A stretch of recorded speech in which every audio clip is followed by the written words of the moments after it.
Welcome to యుక్తి kitchen. ఈరోజు మన యుక్తి కిచెన్లో బాలామృతం పిండితో ఈజీగా దోశలను ఎలా ప్రిపేర్ చేసుకోవాలో చూద్దాం. దీనికోసం ఒక బౌల్ తీసుకొని అందులోకి 1 కప్పు బాలామృతం పిండిని తీసుకోండి. చూడండి, ఈ పిండిలో షుగర్ అనేది ఉంటుంది కదా, కాస్త పిండి అనేది గరకగా ఉంటుంది.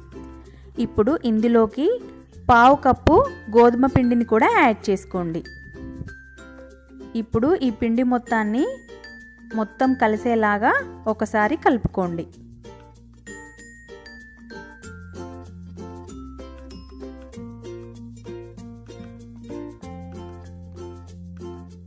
ఇలా కలుపుకున్న తర్వాత ఇప్పుడు ఈ పిండిలోకి చిటికెడు సాల్ట్ని యాడ్ చేసుకోండి.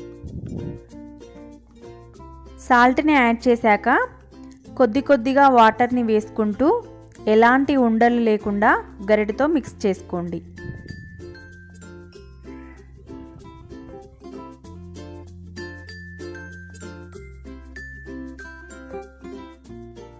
పిండి కన్సిస్టెన్సీ అనేది ఇలా రావాలండి.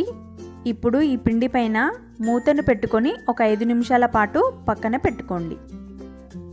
5 నిమిషాల తర్వాత మూత తీసి చూస్తే పిండి అనేది కాస్త చిక్కబడిపోయింది కదా. ఇప్పుడు ఇందులోకి మరి కాస్త వాటర్ని యాడ్ చేసుకొని దోశలు వేసుకోవడానికి పిండిని రెడీగా చేసుకోండి.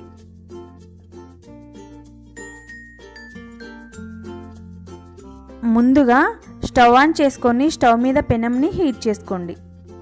దానిపైన గరిటెతో పిండిని ఇలా వేసుకొని మామూలుగా మనం దోశలను ఎలా వేసుకుంటామో అలా దోశలని వేసుకోండి.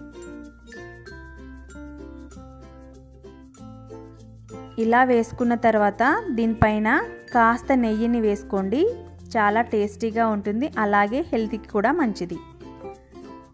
ఇలా ఒక సైడ్ ఫ్రై అయిపోయింది కదా, మరొక సైడ్ కూడా తిప్పుకొని 2 వైపులా కాల్చుకోండి. చూడండి, మన దోశ అనేది కలర్ చేంజ్ అయిపోయింది కదా, చూస్తేనే నోరూరిపోతుంది. దోశలు అయితే చాలా టేస్టీగా ఉంటాయండి, అలాగే హెల్త్కి కూడా మంచిది. ఇప్పుడు ఇంకొక సైడ్ కూడా ఫ్రై అయిపోయింది కదా, అంతేనండి. వేడిగా తీసుకుంటే చాలా బాగుంటాయి. ఇలాగే మిగతా పిండితో కూడా దోశలను వేసుకోండి.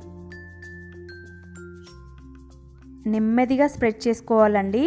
ఇలా స్ప్రెడ్ చేసుకున్న తర్వాత మంటని మీడియం ఫ్లేమ్లోనే ఉంచుకోవాలి. ఎందుకంటే పిండిలో షుగర్ అనేది ఉంటుంది కదా, మీరు హై ఫ్లేమ్లో పెట్టుకోవడం వలన దోశ అనేది మాడిపోతుంది. సో లో ఫ్లేమ్లోనే పెట్టుకొని దోశలను వేసుకోవాలి. ఇలా 2 వైపులా కాల్చుకున్న తర్వాత సర్వ్ చేసుకోండి. అంతేనండి, వేడిగా బాలామృతం దోశలు రెడీ అయిపోయాయి. ఈ వీడియో కనుక మీకు నచ్చినట్లయితే లైక్ చేయండి, అలాగే మీ ఫ్రెండ్స్కి షేర్ చేయండి.